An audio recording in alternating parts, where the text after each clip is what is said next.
Wake up. It's the Sleep Unplugged podcast, episode 71, Sleep and Extreme Temperatures, Hot-Blooded, Cold as Ice. Welcome, everyone, to the podcast. My name is Chris Winter. I'm a neurologist and sleep specialist and your host for this really exciting episode of the podcast. I can't wait to dive into it. If you're new to the Sleep Unplugged podcast family, welcome. We're very glad you're here. If you're one of our veteran listeners, welcome back. We appreciate each and every one of you. It's been an exciting week for the podcast. The sleep and injury episode we did last week was a lot of fun, and I think dovetails very nicely into today's topic on sleep and extreme temperature. Before we get going, if you want to get in touch with the show, suggest a topic as one of our listeners did, I'll get to in just a second. Give some comment, clarity, color, criticism, whatever you want to do. You can get in touch with us through social media, Dr. Chris Winter Twitter, Dr. Chris Winter Instagram, TikTok, Threads, Blue Sky. It's all out there. We have a YouTube channel. It's the Sleep Unplugged YouTube channel. And right now, the YouTube channel is at 299 subscribers. The TikTok page is at 334. So it's a battle for those two platforms' supremacy. I usually spend most of my time posting on Instagram and Twitter, but you can find me anywhere. There's a LinkedIn page and Facebook and all that good stuff. Try to put all of our good sleep information out there. And we always start the show off with comments, corrections, criticisms, and we've got two of them from listeners that we really appreciate. Amy Johnson wrote, "Whoa, RLS seems to run on my maternal side. Does it have a genetic influence?" Yes, it does. And we did a restless leg syndrome episode pretty early in the podcast. It was restless leg syndrome, you got to move. So you can look for that if you think you might have restless leg. And yes, Amy, there's a huge genetic component to that condition. And I think that she wrote in because of the episode we did about insomnia pretenders. That was episode 67. We touched on restless leg. She also wrote, "I often think I'm awake for a long period of time, but then in the morning, I wake up feeling refreshed. Does that happen with paradoxical insomnia?" And the answer is absolutely yes, it does. Paradoxical insomnia was episode 20 of the podcast. Restless leg was episode 13. So Amy's making all kinds of great connections with her sleep because of the podcast, and we're appreciative of that. I wanted to touch upon really quickly Joyce, who wrote into the podcast and wrote, "First, I love your podcast and don't miss any of them." Thank you very much, Joyce. This suggestion doesn't fit in with this podcast that she was talking about, the episode that we were doing, but it does fit in with sleep apnea topics. I hear you talk about sleep apnea a lot, especially when you're talking about insomnia, but you only ever mention obstructive sleep apnea. I have a suggestion for a different topic that's related to sleep apnea. How about a discussion on central apnea? And she goes on to say that she gets a lot of conflicting information about central apnea. What her doctors are telling her is not necessarily what she reads. She doesn't have access to a lot of great resources when it comes to sleep. And I agree, Joyce. I think central apnea would be a great topic for a podcast, and we will do it. And I think that you are right to feel a sense of confusion within that topic because it is a difficult one. So thank you very much, Amy and Joyce, for getting in touch with the podcast.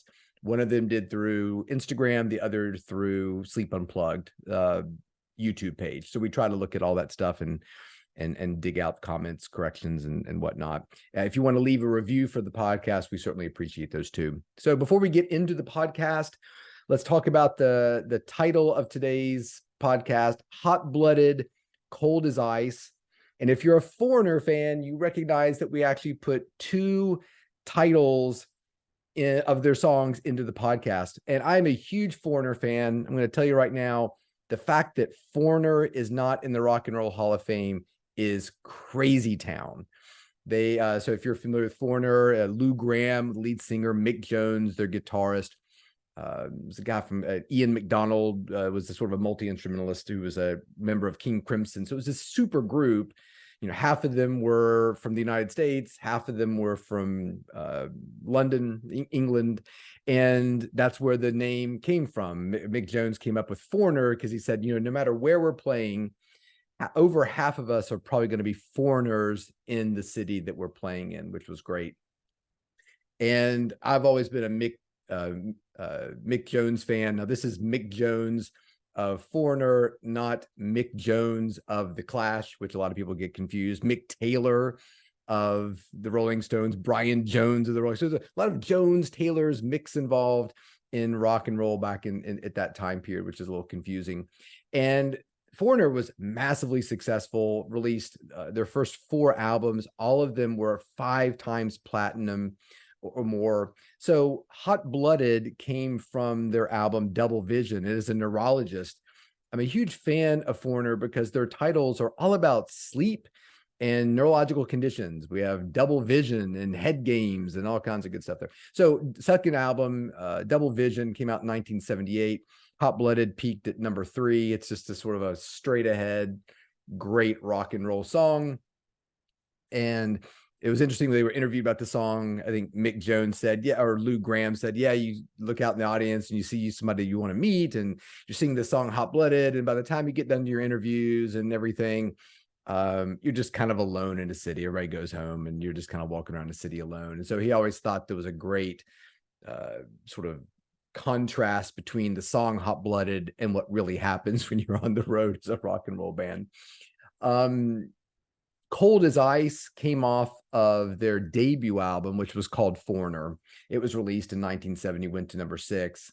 It was actually, for a period of time, the B-side of their very first single, which was Feels Like the First Time, and then they released it as its own single with its own B-side. And if you want to laugh, Google Feels Like the First Time, Jack Black. He's being interviewed at some sort of thing, and all of a sudden he launches into this a cappella version of Feels Like the First Time, and it is absolutely hilarious. You got to check that out. So let's get Foreigner in the Rock and Roll Hall of Fame and move on with the show. Sleep and extreme temperature. So this all started for a couple of reasons. First of all, Sauna Box, which is a company that makes sort of at-home portable saunas, reached out and said, we would love for you to try out our product. And I had actually followed their page and thought, this looks great. I love heat, before a workout or just during the day. I just love sitting in a sauna. And this is this great little portable sauna you can kind of set up, out on your back porch and get the benefits of that kind of that sort of a wet sauna situation. So I was like, great, that would be a really fun topic for a show. About the same time, my older son sent me a text, and the text essentially said, no, we're not taking any, what was it? Yeah, this was the text. This, when you're a parent, I bet parents if you're an empty nester, you can probably relate to this. So your kids leave and you take any scrap you can to kind of connect with them. You reach out and you see how their days are, and you have your little family Zoom meetings when you live apart.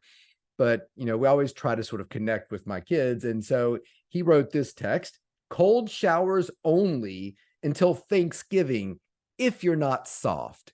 So that went to me, it went to his brother, and so great. And then he wrote, you can't have one warm shower on Sunday. I have no idea what that means. So I started thinking about cold temperature. I thought, well, that'd be kind of cool to combine an episode about the extreme heat of the wet sauna with Sauna Box with cold therapy, cold plunges, cold pools, etc.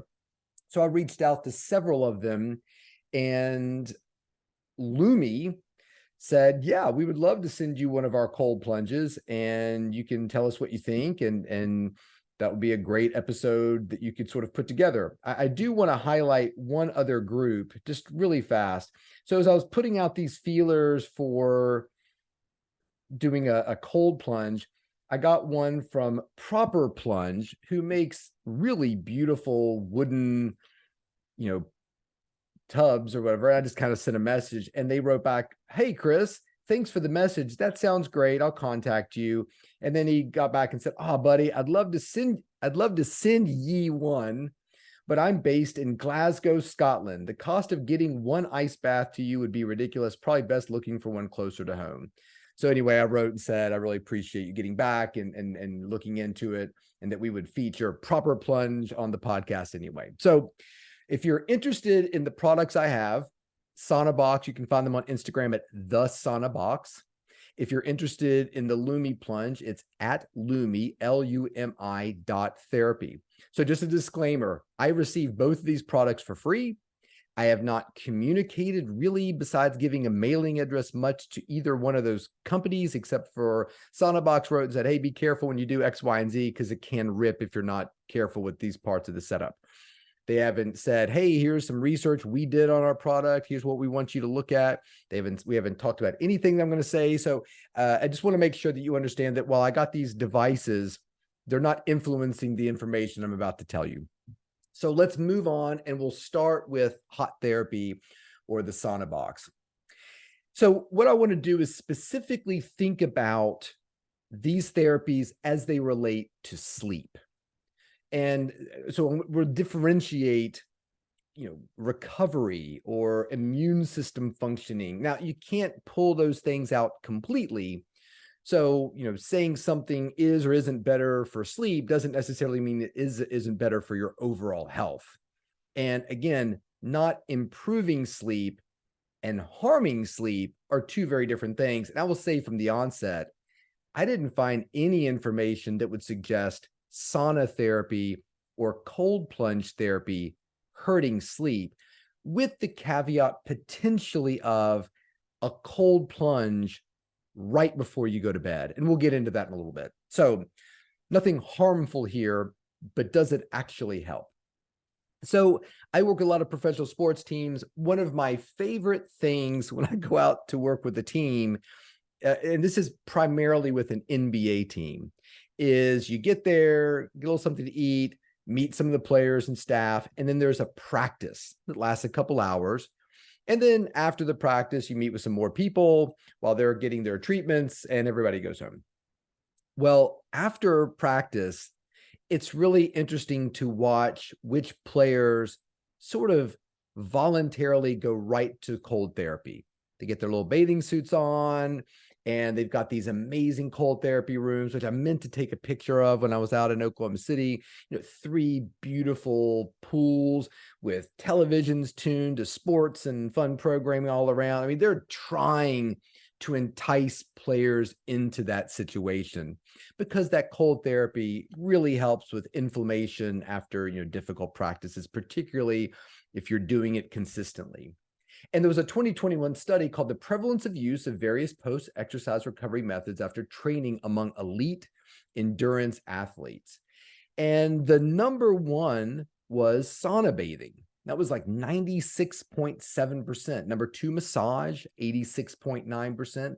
Daytime napping, 81%. We can really see how sleep sort of factors into these types of things. And then long nights of sleep, like sleeping more than the typical individual might sleep, at least 9 hours, 61.4%.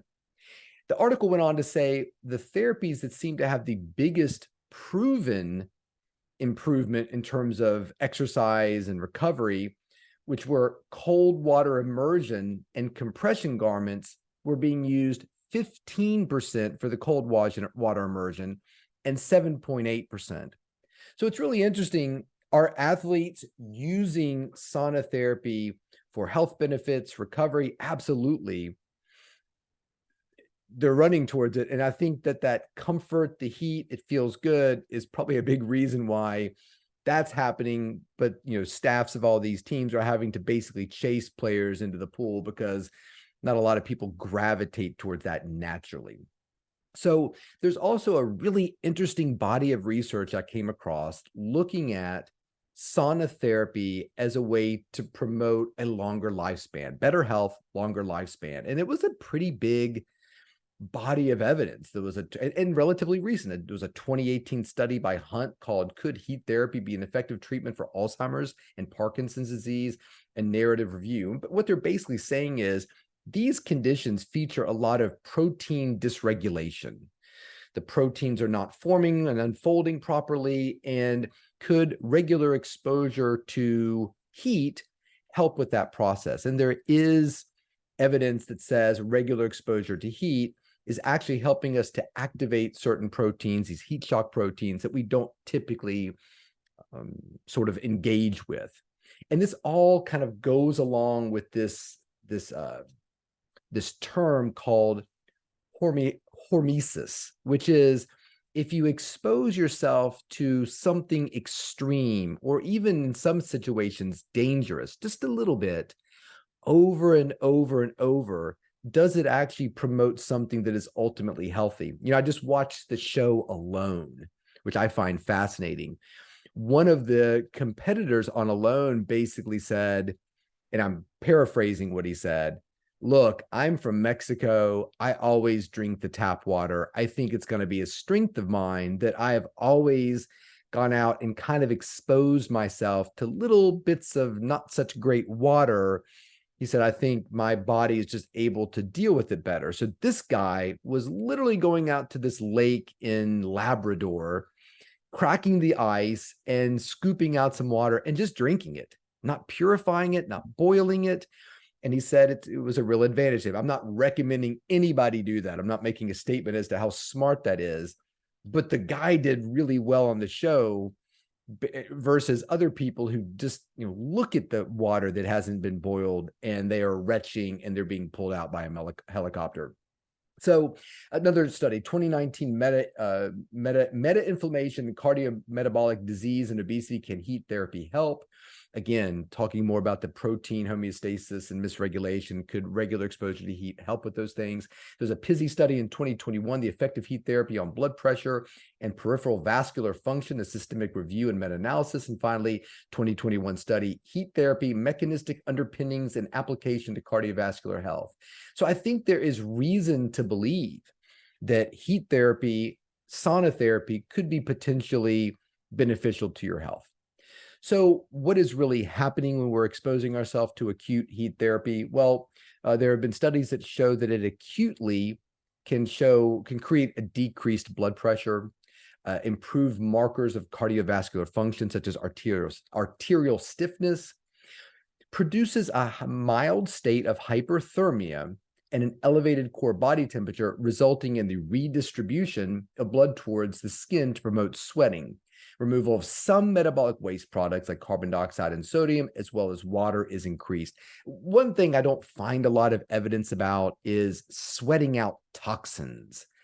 It might be happening. I don't find a lot of studies showing that we're really releasing toxins significantly in that way. So I always see that being advertised. Hey, you release toxins in your sweat. Maybe you do.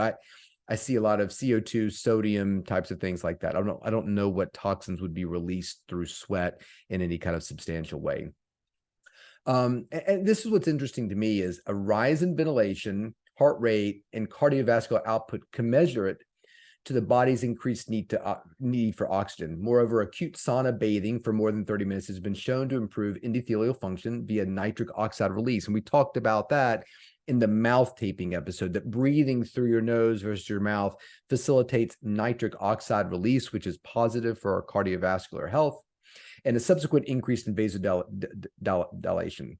And then collectively, all of that is creating a response as if you were exercising. So imagine going out and running on a treadmill versus sitting in the hot sauna. A lot of the parameters that we're talking about are changing in similar ways. So often hot sauna is being described as an exercise mimetic. It's mimicking the effects of exercise, and it's producing an effect equivalent to sort of moderate to vigorous working out. And so this has led to the idea that perhaps we could use this as a substitute to exercise. What's the number one thing that benefits sleep quality? I think it's exercise. If you're looking at research, we've talked about that before. So could the sauna be producing things like that almost passively? And this has been looked at in older individuals who can't do moderate to vigorous exercise on a treadmill, but they could sit down in a monitored way. You have to be very careful with older people just because the heat of the sauna, be very careful with it. So the other thing that with hot sauna you see is a change in inflammation and immune modulation. So the acute exposure to heat triggers the release of something called interleukin 6. So interleukins are a collection of inflammatory proteins that assist in inflammation in the immune system. So interleukin 6 plays a really pivotal role in the initial stages of inflammation. You went out and you exercised hard, or you've been injured. IL-6 is a signal to begin the inflammation cascade. I know what you're thinking. You're thinking, well, why would I want to do something like heat exposure that promotes inflammation? But what happens is it's the initial step of inflammation.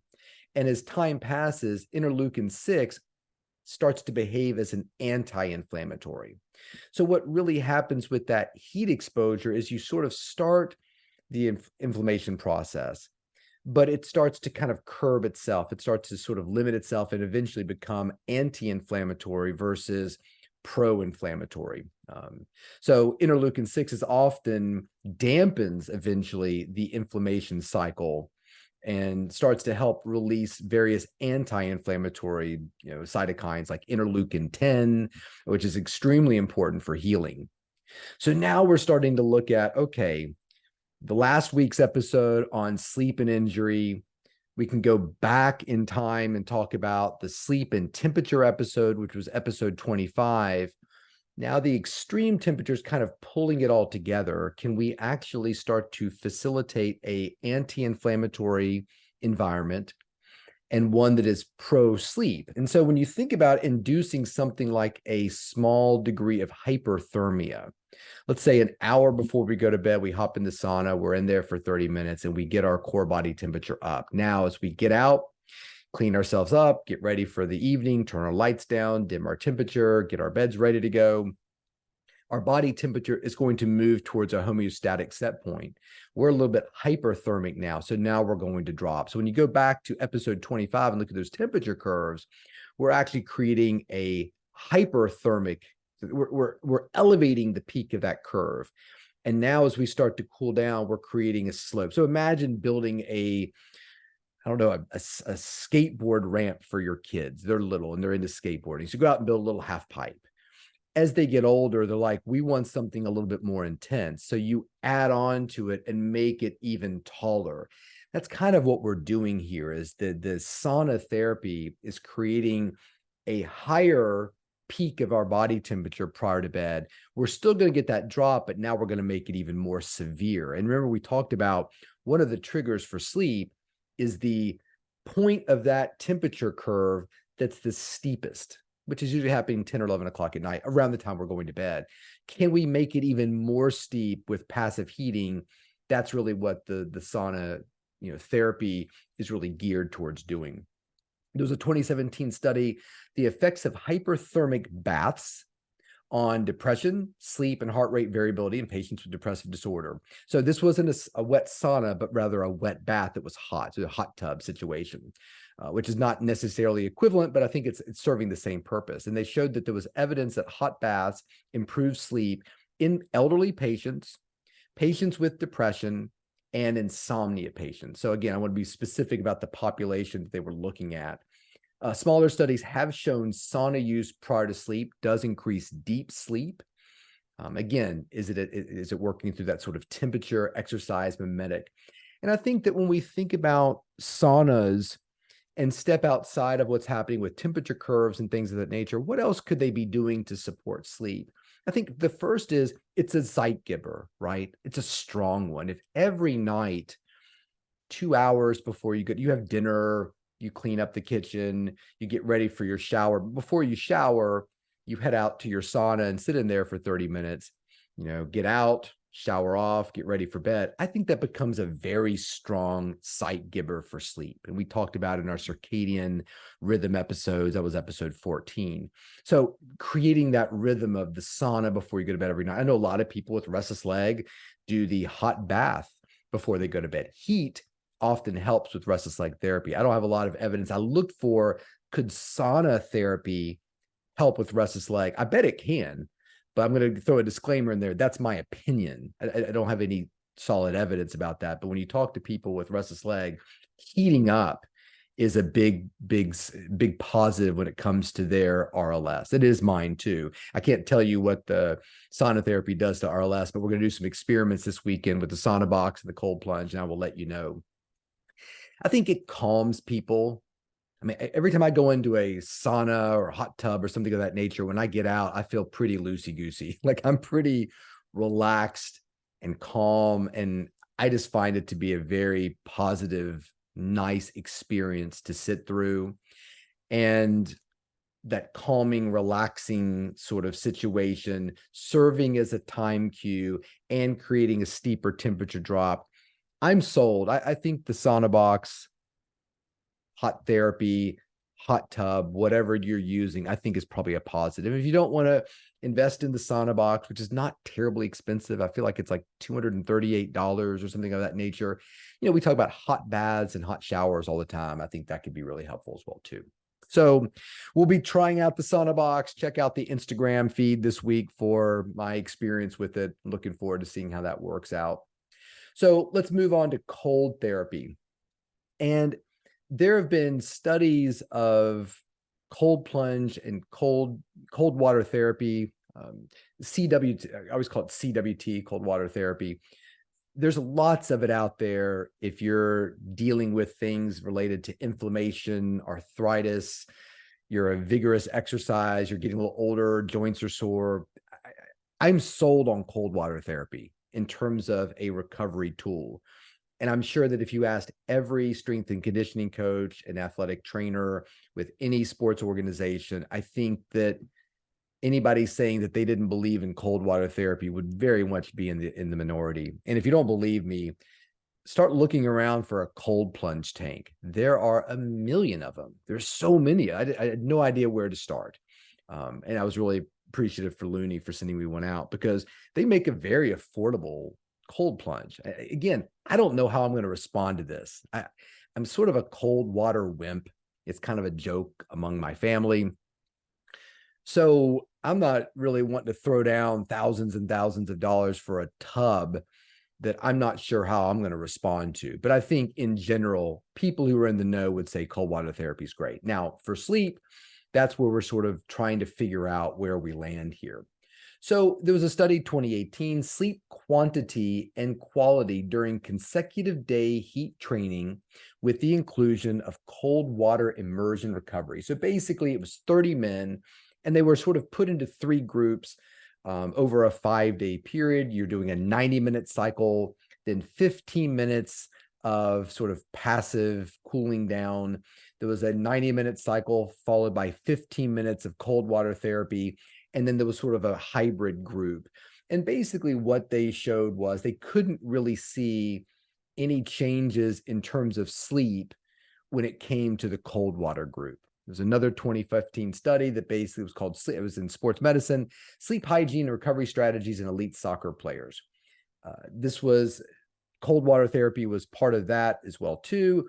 And the summary was cold water therapy close to bed was debated in terms of its effectiveness with sleep.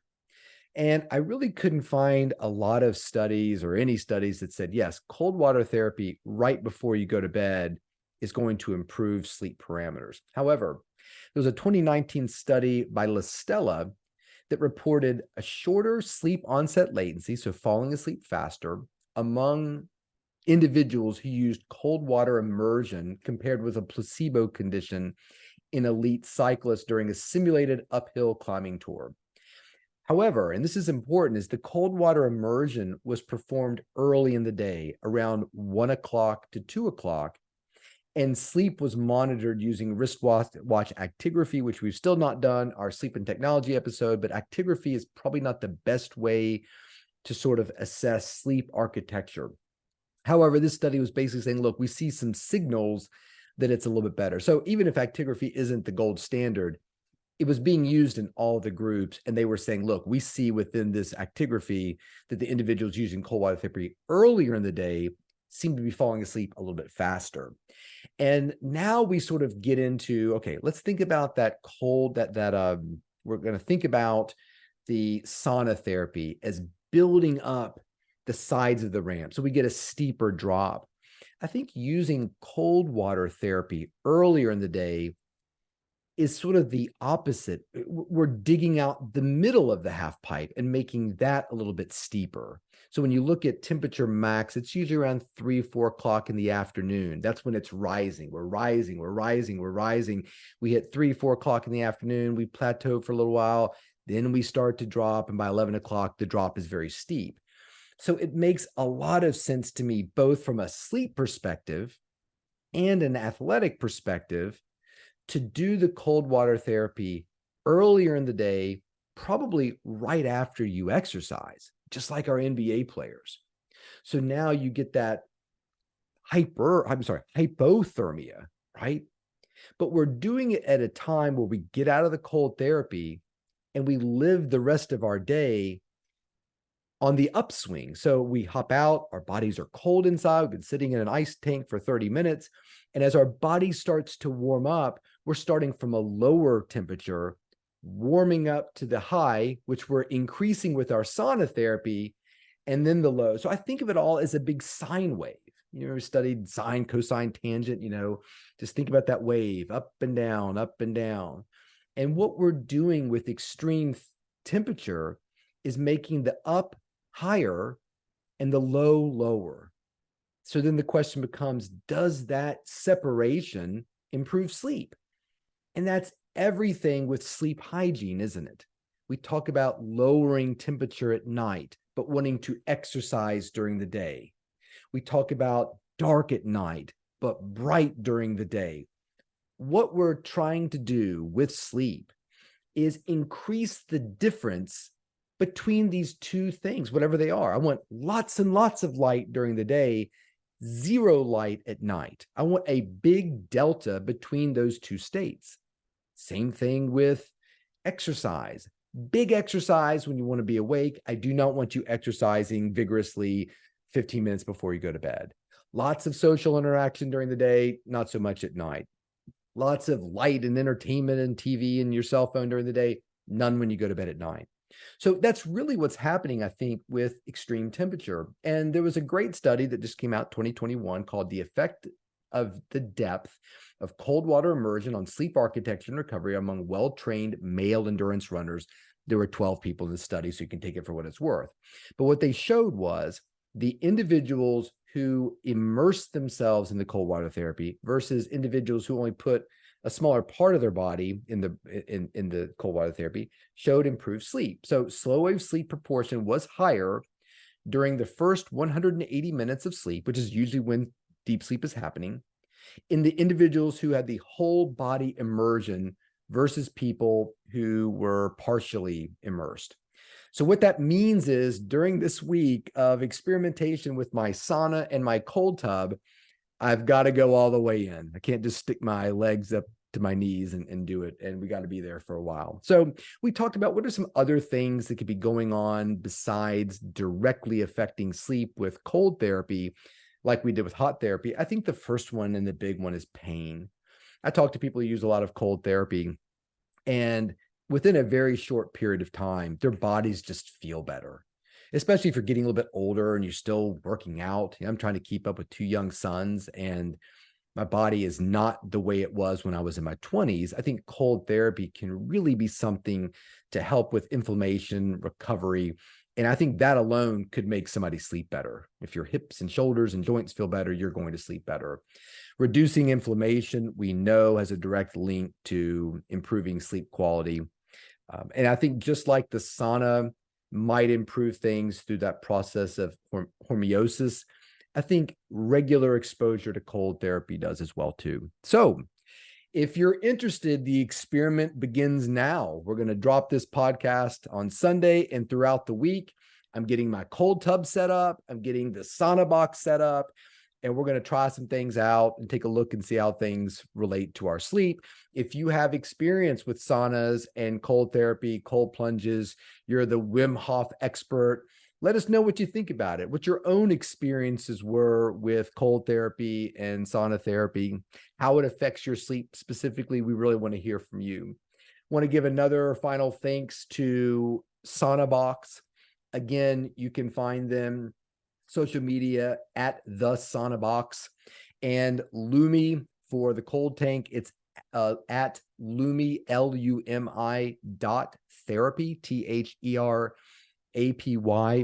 We're really indebted to you making this podcast fun. Now, keep in mind, in November, we have our year-end gift giving episode of all things related to sleep. And I can't promise anything, but I'm going to work really hard to see if we can get some discount codes from the good people at SaunaBox and the good people at Lumi Therapy. So you all can make this a part of your 2024 resolutions for better health. We'll give one final shout out to the lovely people. What were they at the? Oh, I'm blanking on our proper plunge. If you're in Scotland, I think you should check them out. They make really beautiful plunge pools. They're at proper plunge pools _GLA. That's it for the podcast. Thanks for tuning in. Look forward to hearing you next week. Take a listen to the Sleep Unplugged podcast on Spotify. We'll put some Foreigner songs on there. That'll be a good thing for you to listen to take your mind off of being in the cold plunge. And until next week, everyone, sleep well.